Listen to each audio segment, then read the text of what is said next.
Every afternoon, Thomas the tank engine puffs along his branch line with Annie and Clarabelle. First, they pass the water mill. Next, they come to a big farm.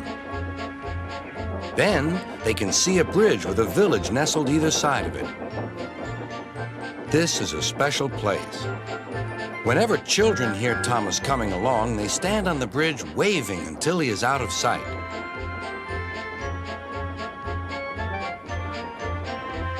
One day, Thomas was running late.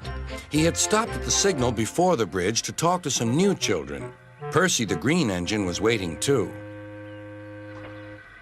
"Hurry up, Thomas," called Percy when the signal dropped. "If you're late, Sir Topham Hatt may get a new engine to replace you." He would never do that, thought Thomas, but he was worried. Next day, Thomas hurried along the line. Just ahead was the goods yard. There, on the platform, was an inspector waving a red flag. Next, Thomas saw some children. They were waving too. Something must be wrong, thought Thomas. This station is for goods, not passengers. "Help, Thomas, help! We're glad to see you," called the children. "Please, will you take us home?" The station master explained to Thomas's driver that the school bus had broken down and all the parents would be worried if the children were late.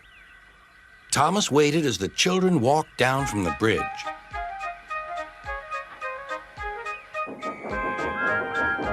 Then he took the children to the next station where Bertie was waiting to take them home. When Thomas finished his journey, he was very late.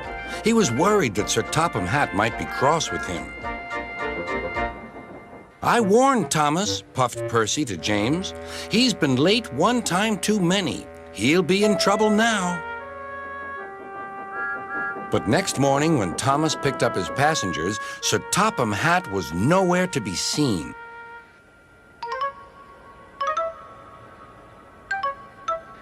"Thank goodness," sighed Thomas.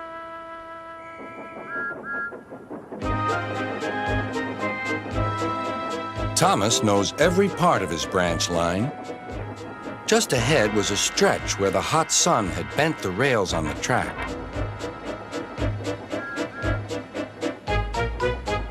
"Careful, Thomas," called his driver, but it was too late.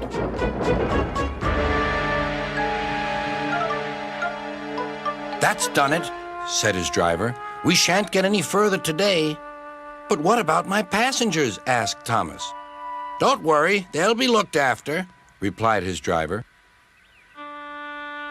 While workmen repaired the line, Thomas had to shunt freight cars in the yard. Bertie came to see him. "I understand you need my help again."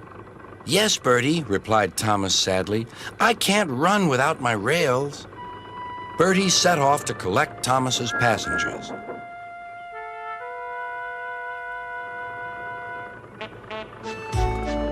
"Hello, Bertie," they said. "We're glad you're here."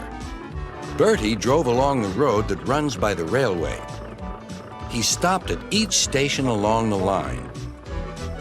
Sometimes he stopped between stations to let people off closer to their homes. Thomas felt miserable. "I've lost my passengers to Bertie. They'll like him better than me." Sir Topham Hatt arrived. "Your branch line is repaired. I'm going to change your timetable so that you and Bertie can work together more." When Thomas reached the station, there, to his relief, were all his passengers. "Bertie is a good bus, but we missed our train rides with you," they said. Later, Thomas spoke to Bertie. "Thank you for looking after my passengers."